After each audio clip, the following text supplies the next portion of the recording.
Good morning दोस्तों। जैसा कि आप सबको पता ही है, हम गया गए हुए हैं और गया में बौद्ध गया जहाँ पे बौद्धि टेम्पल है। तो आज हम जा रहे हैं नालंदा यूनिवर्सिटी। तो हम नहा धोकर तैयार हो चुके हैं।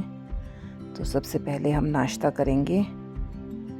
तो यहाँ पर एक रेस्टोरेंट है राम सेवक। यहाँ पर खाना बहुत बढ़िया मिलता है और खाने का प्राइस भी बहुत सही है। तो आज हमने परांठे ऑर्डर किए। अब हम ई रिक्शा लेकर जा रहे हैं गया बस स्टैंड। वहाँ से हमें नालंदा यूनिवर्सिटी के लिए बस पकड़नी है। दोस्तों, हमारे पास रोटियां बहुत सारी बची हुई थी तो हमने गाय को खिला दिया। दोस्तों, हम गए थे अगस्त महीने में, तो इस समय बरसात का मौसम है तो नदी नाले में बहुत ही ज़्यादा पानी था और हमें गया से बस मिल गई और हम बस में बैठ चुके हैं। तो दोस्तों, नालंदा पहुंचने से पहले राजगिरी स्टेशन आता है। तो यहाँ पर भी कई घूमने लायक स्पॉट्स हैं। तो हम पहुंच चुके हैं नालंदा यूनिवर्सिटी के गेट पर। बस वाले ने हमें यहाँ छोड़ दिया और यहाँ हमें दिखी एक मिठाई की दुकान। तो हमने यहाँ पर मिल्क केक लिया और उसका आनंद लिया उसे खाकर। उसके बाद हमने ई रिक्शा की नालंदा यूनिवर्सिटी के लिए 20 रुपये पर सवारी ली ई रिक्शा वाले ने। तो हमें 60 रुपये लगे और यहाँ पर पहुँच चुके हैं हम नालंदा खंडर की एंट्रेंस में। तो यहाँ पर पर्सन 40 रुपये टिकट लगता है। काउंटर का वीडियो बनाना मैं भूल गई, सॉरी मेरे सभी सब्सक्राइबर्स को। और ये जितने भी पिक्चर्स आप देख रहे हैं, जिस समय यहाँ पर खुदाई हुई और इस यूनिवर्सिटी खंडर की खोज हुई, तो उन सब की पिक्चर्स हैं यहाँ पर लगी हुई, आप देख सकते हैं। ये पूरा खंडर मिट्टी के नीचे दब गया था।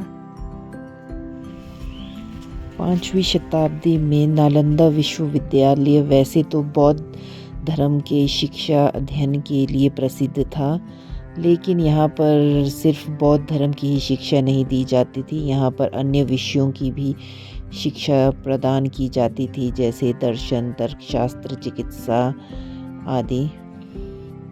दोस्तों, इस विश्वविद्यालय में केवल भारत के ही छात्र नहीं होते थे, बल्कि देश विदेश से भी, जैसे जापान, चीन, इंडोनेशिया, कोरिया, तुर्की आदि देशों के शिष्य भी यहाँ पर आकर इस विश्वविद्यालय में अपने ज्ञान को बढ़ाते थे, यहाँ पर शिक्षा प्राप्त करते थे। दोस्तों, कहा जाता है कि नालंदा में एक विशाल पुस्तकालय था जिसे धर्मगज कहा जाता था, जिसमें 90 लाख से भी अधिक पांडुलिपियाँ थीं। तो आप समझ सकते हैं कि कितना बड़ा ज्ञान का भंडार था इस विश्वविद्यालय में। दोस्तों, ये विश्वविद्यालय शिक्षा और ज्ञान का एक महत्वपूर्ण केंद्र था, जिसमें दुनिया भर के विद्वानों को आकर्षित किया और ज्ञान के प्रसार में महत्वपूर्ण भूमिका निभाई। दोस्तों, ये हम सब भारतीयों के लिए बहुत ही दुखदाई था, क्योंकि 12वीं शताब्दी में ही बख्तियार खिलजी के नेतृत्व में मुस्लिम आक्रमणकारियों ने विश्वविद्यालय पर हमला किया और उसे नष्ट कर दिया। दोस्तों, नालंदा विश्वविद्यालय का विकास गुप्त, हर्ष और पाल राजवंशों के संरक्षण में हुआ था। दोस्तों, नालंदा विश्वविद्यालय की संस्थापना 5वीं शताब्दी ईस्वी में गुप्त शासक कुमारगुप्त प्रथम ने की थी। नालंदा विश्वविद्यालय में चीनी छात्र का नाम वेनसांग था। वह एक प्रसिद्ध चीनी बौद्ध भिक्षु और यात्री थे, जिन्होंने नालंदा में अध्ययन किया और बाद में वहां के शिक्षक भी बने। वेनसांग ने भारत की यात्रा की और नालंदा सहित विभिन्न बौद्ध स्थलों का दौरा किया, जहां उन्होंने बौद्ध ग्रंथों का अध्ययन किया और उसकी शिक्षा भी दी नालंदा विश्वविद्यालय में। दोस्तों, नालंदा में वेनसांग की स्मृति में एक स्मारक हॉल बनाया गया है। वेनसांग के अलावा एक और चीनी यात्री इत्सिंग भी नालंदा में रहे और उन्होंने भी अध्ययन किया वहाँ पर। इत्सिंग एक प्रसिद्ध चीनी बौद्ध भिक्षु और यात्री थे जिन्होंने 7वीं शताब्दी ईस्वी में भारत का दौरा किया था। उन्होंने नालंदा विश्वविद्यालय में 10 साल बिताए और उस समय के बौद्ध धर्म और संस्कृति साहित्य के बारे में महत्वपूर्ण जानकारी दी। इत्सिंग ने नालंदा विश्वविद्यालय के बारे में बताया है कि नालंदा में 2000 छात्र थे और 200 गांवों से मिलने वाले धन से इसका भरण पोषण होता था, अर्थात 200 गांवों से जो कर वसूली होती थी उसी आप कह सकते हैं टैक्स, उसी टैक्स से ये विश्वविद्यालय उस समय चलता था। दोस्तों, इत्सिंग ने भारत और मलय द्वीप पुंज में प्रचलित बौद्ध धर्म का विवरण नामक एक प्रसिद्ध ग्रंथ लिखा जिसमें नालंदा और विक्रमशिला विश्वविद्यालय के बारे में जानकारी दी गई थी। दोस्तों, चीनी यात्री वेनसांग ने नालंदा में शीलभद्र आचार्य से शिक्षा प्राप्त की थी। आचार्य शीलभद्र नालंदा विश्वविद्यालय के एक प्रसिद्ध बौद्ध भिक्षु और दार्शनिक थे। ये योगाचार्य दर्शन के विशेषज्ञ थे और चीनी यात्री वेनसांग के शिक्षक के रूप में भी जाने जाते हैं।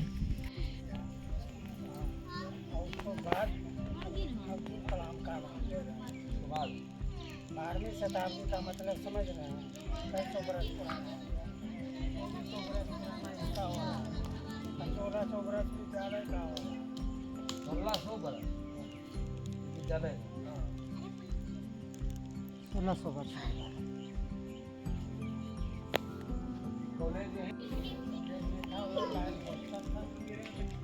और हर हॉस्टल के सामने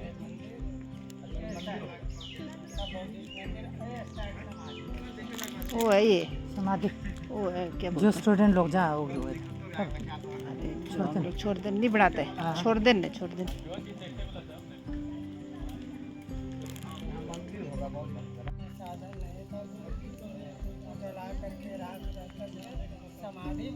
हाँ, समाधि है, समाधि समाधि है, समाधि है, हाँ।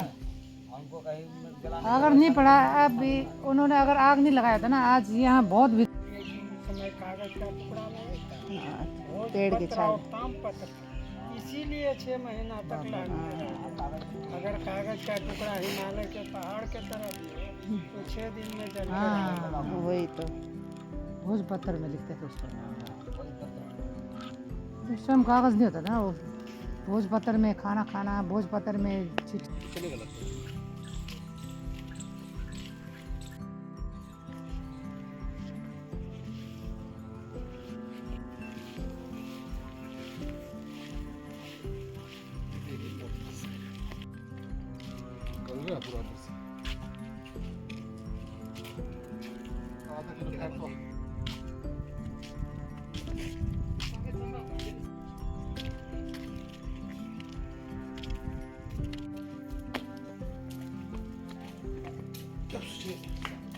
यहाँ भी लिख के रखा है इन लोगों ने।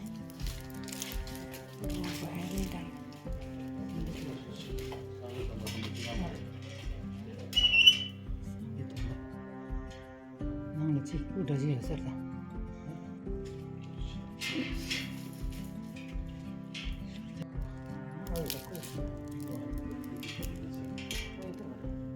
ऊपर देखो मुँह है पूरा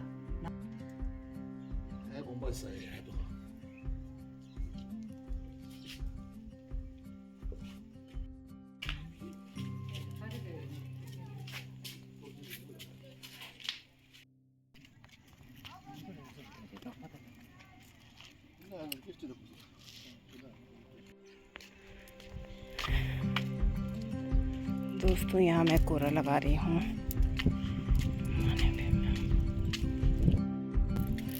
लगा सकते हैं दोस्तों, क्या हो सकता है भाई?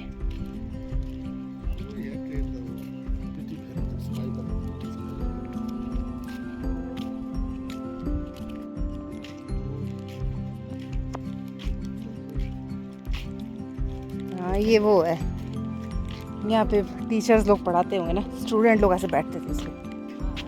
ये ये कमरे है, देखो सारे, ये सब कमरे हैं, ये सब कमरे हैं।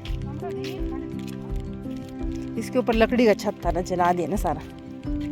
ये कमरे, दिया जलाता हूँ। यहाँ दिया जलाता है। देखिए उस समय के स्टूडेंट्स लोगों का कमरा, इसमें छत थी ऊपर जो कि जला दिया गया है। और वो सामने सेंटर में, हाँ 35 बच्चे रहते थे एक उसमें ना। देखिए ऐसे ऐसे अलग अलग हॉस्टल्स होते थे और एक हॉस्टल में 35 बच्चे पढ़ते थे।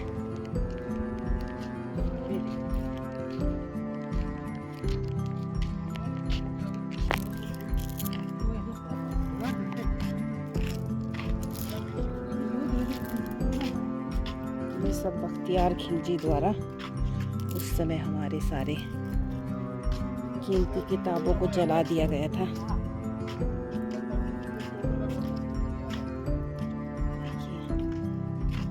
उनकी मति क्या ऐसी भ्रष्ट हुई होगी कि उन्होंने हमारे, क्या करता हूँ? जा सकते हैं। हाँ चल चल गया नहीं जा सकता। ऋण से ये कॉलेज चलते हैं, यहाँ खर्चा सारा ना।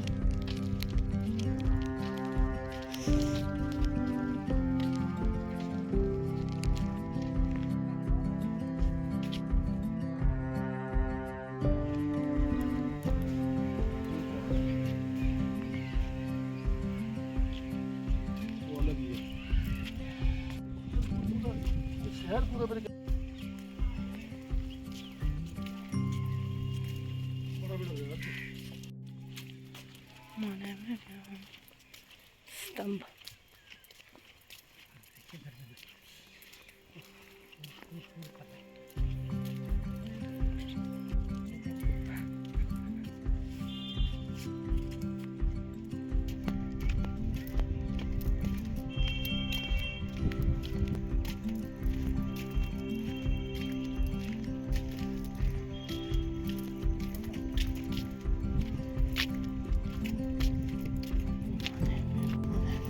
एक कुआं देखो,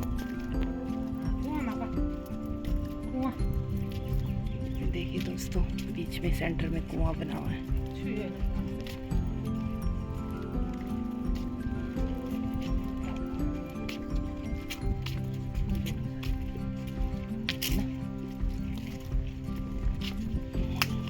देखा नहीं है।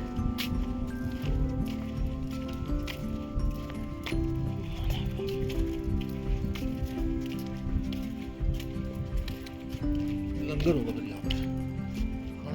पढ़ाई करता हूँ। नहीं, किचन भी होता था ना। 35 स्टूडेंट का अलग अलग हॉस्टल। तो आगे यहाँ से सीधा जा रहे हैं, आगे भी होना, आगे देखेंगे। वो देखो यहाँ पे भी है, और सब में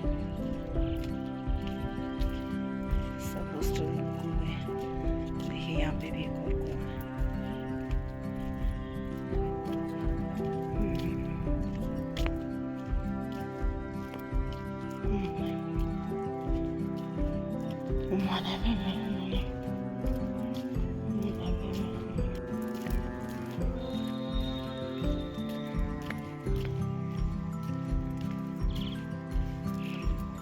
दुआ देखो, पत्थर, ये पत्थर सब निकले हुए यहाँ से। ये देखिए दोस्तों, ये सब खुदाई में निकले हुए पत्थर हैं। देखिए टमाटर, ये सबका छिलक ले रहे हैं।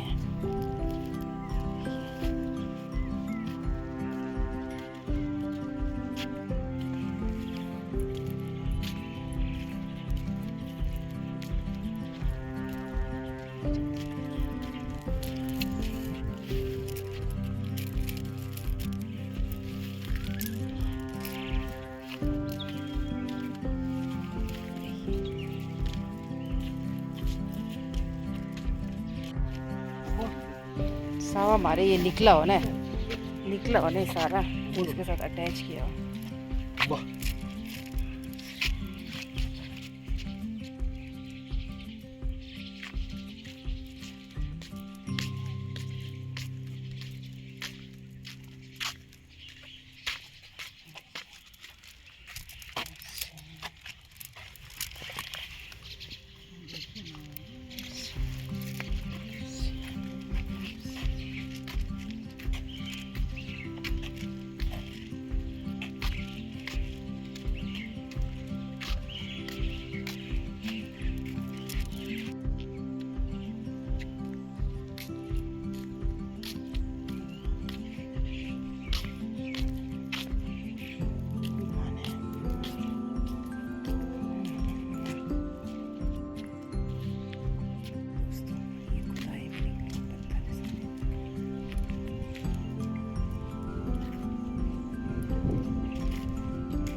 अच्छा सटा लीजिए ठीक से।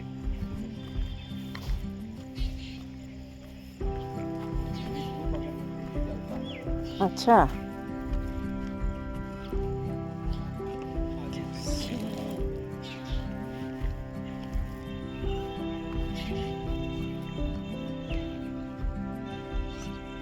चारों राउंड में कुछ का मूर्ति है छोटा छोटा, देखिए बहुत पावरफुल है।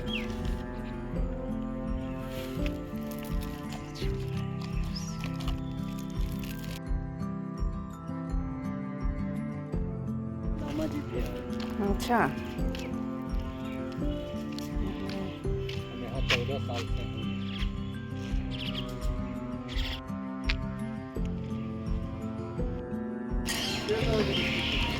इनको दे दो लिट्टी चोखा।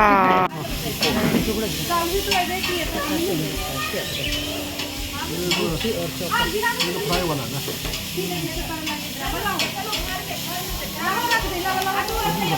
नहीं सब्जी नहीं नहीं खाना मैंने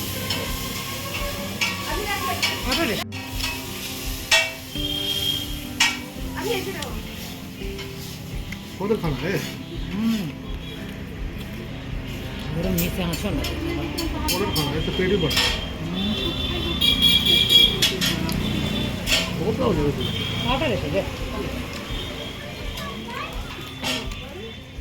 सब्जी खा सब्जी खा नहीं नहीं सब्जी खानी है ना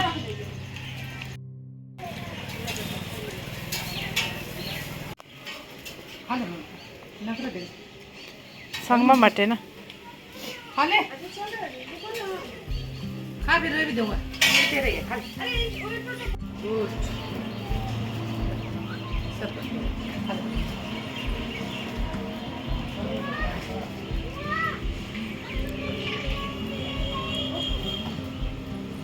दाढ़ी बना रहे नेपाली नारी पेट बना खरवा करना ये नारियल का पेड़ है वो पेड़ सुपारी तो मत तमुल सुपारी का है दाढ़ी है सुपारी का ताड़ी का सुपारी नहीं दाढ़ी है जिसमें लुगड़ी निकलता है छम छम चिंग है ना जमती है जैसे बैठ गए हैं 4:15 बजे, अभी 4:15। देखते कितने घंटे में पहुँचते हैं। 4:15।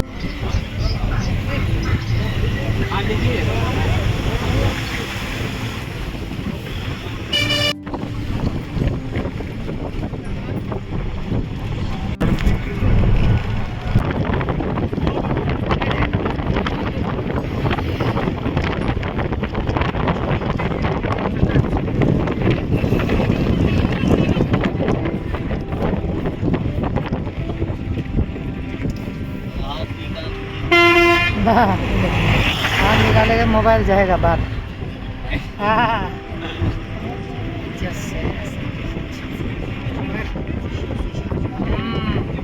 아이폰을 자랑 하지 마자. 있어 충분히.